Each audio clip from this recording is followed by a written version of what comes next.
तो गुरु अब मैंने एवेंजर्स डूम्सडे के इतने लीक्स देख लिए हैं कि इट्स कंसर्निंग, पर अब जो कि यह मेरा काम है और हम सबको एवेंजर्स इतना पसंद है कि ना चाहते हुए भी यह अब सेंस बनाने लगे हैं लीक्स। एंड जो कुछ दिनों पहले एवेंजर्स डूम्सडे के ट्रेलर को लेकर लीक्स आए हुए थे जिसको मार्वल अभी भी टेक डाउन करवा रहा है, उन्हें एनालाइज करने के बाद हियर्स माय थ्योरी कि एवेंजर्स डूम्सडे एग्जीक्यूट कैसे होने वाली है स्टोरी लेवल पे,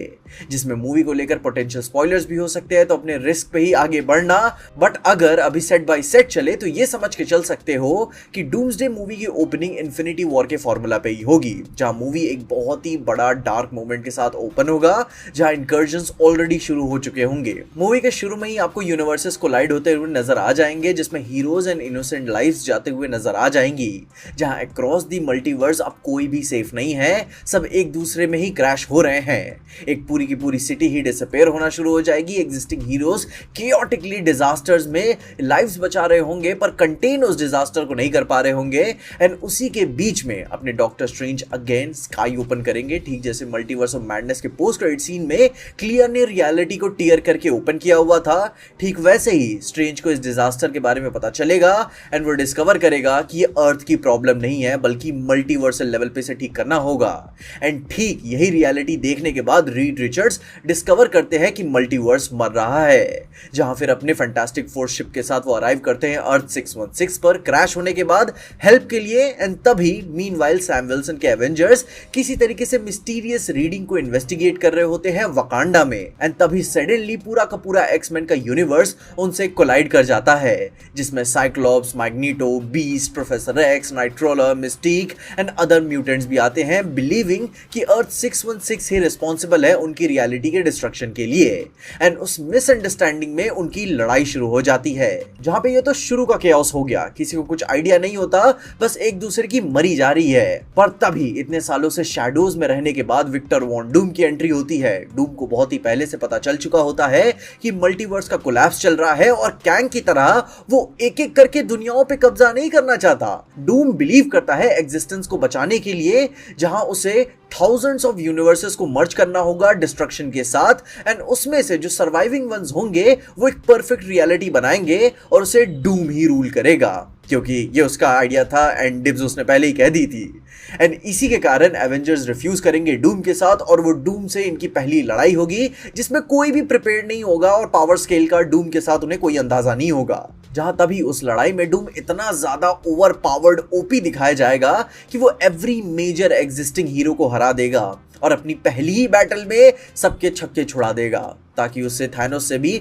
बड़ा थ्रेट पहले ही प्रूव कर दिया जाए, जिसमें थॉर हारेगा, फैंटास्टिक फोर हारेंगे सिवाय सू के, क्योंकि उसको तो वो अपनी जांघिया पे बैठाएगा जब वो नई दुनिया बनाएगा। बट खैर जोक को छोड़े तो मैग्नीटो भी थोड़ा बहुत उसे चैलेंज करेगा डूम को, बट वो भी फेल हो जाएगा। एंड एवरीवन विल रियलाइज कि डूम इज अनस्टॉपेबल, उसे रोका नहीं जा सकता। एंड किसी साउथ की हीरो की तरह रीड रिचर्ड्स उसको महिमा मंडन करेगा कि तुम्हें पता है कि वो कौन है। एंड देन फर्स्ट फेस करने के बाद एक्समैन, फैंटास्टिक फोर, जो बचे हुए लोग थे और कुछ एवेंजर्स अलाइंग होंगे डूम से फिर लड़ने के लिए कि अब होगा घमासान युद्ध। पर वो भूल रहे थे कि अपने नेक्स्ट एक्ट में डूम तो उनसे अचानक से ही लड़ रहा था, क्योंकि अब वो अपना प्लान एग्जीक्यूट करने के लिए और भी पावरफुल होने निकल पड़ा है, जहां सपोज कोलैप्सिंग यूनिवर्सेस से डूम पावर कलेक्ट करने लगता है। एंड फिर एक मैसिव बैटल होती है जिसमें Avengers, X Men, Fantastic Four, Wakanda की टीम, थंडरबोल्ट सब एंटर करते हैं। एंड तभी लोकी भी सेंस कर लेता है कि Doom is attempting to seize control of the entire multiverse structure, जहां डूम अपनी नेक्स्ट बिग इंपॉर्टेंट वाली बैटल में बहुत सारे मेजर हीरोज को मार देता है और कितनों की पावर भी छीन लेता है। एंड इसी मूवी में इतने सारे सुपर सोल्जर्स भी इसीलिए इंक्लूड किए गए हैं ताकि वो इमोशनल वेट के साथ उन्हें मारा भी जा सके। एंड फिर अगेन डूम से हारने के बाद एवेंजर्स का यह दूसरा सबसे बड़ा सेटबैक होगा कि अब तो तैयार हो के भी गए थे ठीक थानोस वाली एंड गेम की लड़ाई की तरह, पर फिर भी डूम से वो हार गए। और अब क्या ही वो कर सकते हैं, सिचुएशन उनके लिए एकदम होपलेस हो चुकी है। एंड डूम का यहाँ पे एवेंजर्स एंड बाकी सारी सुपर हीरो टीम्स को मेजर सेटबैक देने के बाद अब वो एनफ पावरफुल हो चुका है कि इस इनकर्जन को अपने हिसाब से मोल्ड कर सके और अपनी दुनिया बना सके, जिसमें उसकी पसंदीदा औरत सू भी होगी,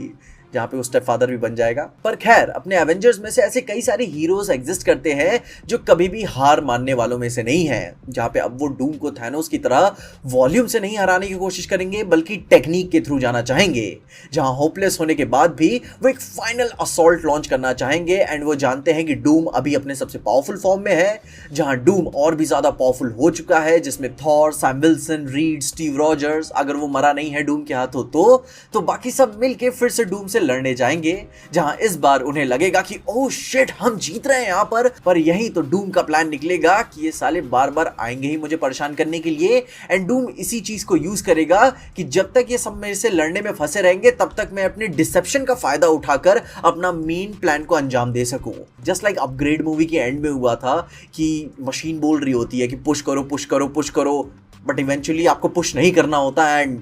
आपको आपके ऊपर वो टेक ओवर कर लेती है। एंड ठीक जब डॉक्टर डूम सारी बागडोर छोड़कर मल्टीवर्स के कोलैप्स को होने देगा, जिससे सारे के सारे यूनिवर्स मरना शुरू कर देंगे, जिसमें अर्थ 616, फैंटास्टिक फोर वाला यूनिवर्स, एक्समैन वाला यूनिवर्स क्रैश करने लगेगा, आसमान फटना शुरू हो जाएगा, सिटीज डिफरेंट रियलिटीज में फिकना शुरू हो जाएंगी, अपने हीरोज अब होपलेसली अपनी दुनिया को मरते हुए देखने के सिवाय अब कुछ नहीं कर सकते, जिससे फिर ये इस तरीके से रिप्रेजेंट किया जाएगा कि it's a natural disaster type shit. And छिड़खानी इससे नहीं की जा सकती क्योंकि मल्टीवर्स से छिड़खानी ये बहुत शुरू से ही करना शुरू कर दिए थे। एंड इन सारी डिस्ट्रक्शन का जिम्मेदार ये अपने एवेंजर्स वाली यूनिवर्स, अपनी एक्समैन वाली यूनिवर्स एंड फैंटास्टिक टीम वाली यूनिवर्स सब मिल गई हैं, क्योंकि इन सब ने मिलकर किसी ना किसी एक्सटेंट पे मल्टीवर्स को छेड़ा है, उनके नियमों के साथ उल्लंघन किया है। एंड डूम यही सोलो खिलाड़ी है जो अकेले सब कुछ अच्छा करना चाहेगा एंड करने के बाद वो उसे अकेले रूल करेगा क्योंकि सब मामला खराब कर रहे हैं। पर फिर एंड में यही लड़ाई अब दुनिया को बचाने के बारे में नहीं रह जाएगी, बल्कि अब सब मिलके यही डिसाइड करेंगे अब कुछ भी करना है, दुनिया खत्म हो चुकी, सारा डैमेज हो चुका है, अब मुझे इसको हराना है, क्योंकि अब इसके ज्यादा वो आगे चल के अपनी दुनियाओं को अपने हिसाब से मोल्ड ना करना शुरू कर दिए। ये लड़ाई सबके लिए डूम से पर्सनल हो जाएगी। एंड उसके बाद जो भी सर्वाइविंग हीरोज बचेंगे डूम के साथ एक रियलिटी ब्रेकिंग बैटल में लड़ेंगे, जहां डूम फिर से सबको हरा देगा, जहां it's something like attack on Titan type shit हो जाएगी, जहां पे सब बस सर्वाइव ही कर रहे हैं, एक हारी हुई लड़ाई लड़ रहे हैं। एंड फिर एंड में बस डूम से लड़ते हुए हैंडफुल ऑफ हीरोज ही बचेंगे एंड इवन टुगेदर भी वो डूम को नहीं रोक पाएंगे। डूम इवेंचुअली अपने गॉडहुड में ट्रांसफॉर्म ही कर जाएगा एंड एवेंजर्स हार चुके होंगे, लाइक इट्स डन डील, कुछ भी नहीं बचा होगा बचाने के लिए एंड आपकी टीम हार चुकी है, जो कि ये अपनी एग्जिस्टेंस में थैनोस की इन्फिनिटी वॉर के बाद लाइक एंड गेम में कमबैक हो गया था, बट यहां से एवेंजर्स एंड बाकी सारी टीम का कोई भी कमबैक नहीं होने वाला, लाइक इट्स डन, वे हार चुके हैं। जहां फिल्म के एंड होते ही डूम के जीतने पे कंप्लीटली उसने अपना काम कर दिया है and by using multiverse energy Doom creates a battle world godhood achieve करने के बाद, जो कि एक पैचवर्क होगा बाकी सारे प्लैनेट्स एंड यूनिवर्सेस का, which is made by the remains of other destroyed universes, जहां पे दुनिया पूरी तरीके से बदल चुकी होगी, अलग अलग कॉलोनीज एग्जिस्ट कर रही होंगी, उसके सुपर बीन्स एग्जिस्ट कर रहे होंगे, जहां पे फाइनल शॉट में डूम हमें एक मैसिव थ्रोन पे बैठते हुए नजर आएगा, जहां से वो बैटल वर्ल्ड के shattered pieces and countless Marvel universes के फ्रैगमेंट्स को फ्लोट करते हुए देखेगा, जहां पे फिर थॉर और बाकी हीरोज बैटल वर्ल्ड के अलग अलग कॉलोनीज एंड कोनों में जागते हुए नजर आएंगे, सरवाइव कर रहे होंगे कि इस वाइल्ड वेस्ट जैसी जगह पे किस तरीके से खूंखार दुनिया जन्म लेती है। एंड फिर डॉक्टर डूम अपना नेक्स्ट प्लान शुरू करेगा कि चलो सीक्रेट वॉर्स की तरफ, जहाँ पे अब हाँ कुछ पीसेस मैंने एआई से इसके साथ जोड़कर बनाए हुए हैं, जो भी अब तक के सारे लीक्स हमारे सामने देखने को मिले थे, जो कि पहले शुरू के कॉन्सेप्ट आर्ट्स लीक हुए थे एंड अभी जाकर जो हमें ट्रेलर देखने को मिला है, उन सारी चीज़ों को जोड़ घटाकर ये कुछ मोटी मोटा हिसाब बना है कि एक्चुअली में एवेंजर्स डूम्सडे का स्ट्रक्चर कैसे काम करेगा, जहाँ पे जो भी लीक्स आए हुए हैं उनको कंसिडर किया गया है, जिसमें से अब हाँ ऑब्वियसली इसमें कुछ चेंजेस आ सकते हैं, चेंजेस आएंगे ही आएंगे, कि जैसे और भी नए leaks and details and promotional material launch होंगे एंड इसकी कैसी एग्जीक्यूशन चलेगी आगे। पर हाँ अभी तक की यही लीक्स हैं, आप जहाँ पे ये बात मैं मान के चलता हूँ कि इसमें और कुछ चीज़ें डिटेल्स वगैरह ऐड हो सकती हैं जिस तरीके से और मटेरियल आएगा, पर अभी तक के लिए लीक जैसे नजर आए थे उसकी हेल्प से ये कहानी एवेंजर्स डूम्सडे की यही बनते हुए सेंस कर दी है। बाकी अगर ऐसा कुछ भी नहीं हुआ एंड वो कुछ और ही तरीके से कहानी को रिप्रेजेंट कर दिए तो मैं बहुत ही एक्साइटेड एंड हैरान रहूंगा कि अगर मार्वल इससे कुछ अच्छा एंड बेटर पुल ऑफ कर लेता है तो हमें तो अच्छा ही लगेगा एंड हम इतने लालची हैं कि जितना ज़्यादा दिखाओगे उतना अच्छा लगेगा। बाकी तुम अपने ओपिनियन ज़रूर से बता देना कि तुम्हें इन सारे leaks and announcements and trailers के बाद क्या लग रहा है कि किस तरीके से कहानी नजर आएगी, क्या ये थ्योरी सेंस बनाती है या नहीं बनाती है। तो आप अपनी थ्योरीज मुझे कमेंट्स में जरूर मेंशन करना, हम उसके बारे में नेक्स्ट वीडियो में जरूर से बात करेंगे, क्योंकि मैं एक डिफरेंट तरीके की वीडियो प्लान कर रहा हूँ आपके साथ। बाकी तब तक के लिए अपने ओपिनियंस मुझे कमेंट्स में जरूर बताना एंड देखते रहना पीजे एक्सप्लेन।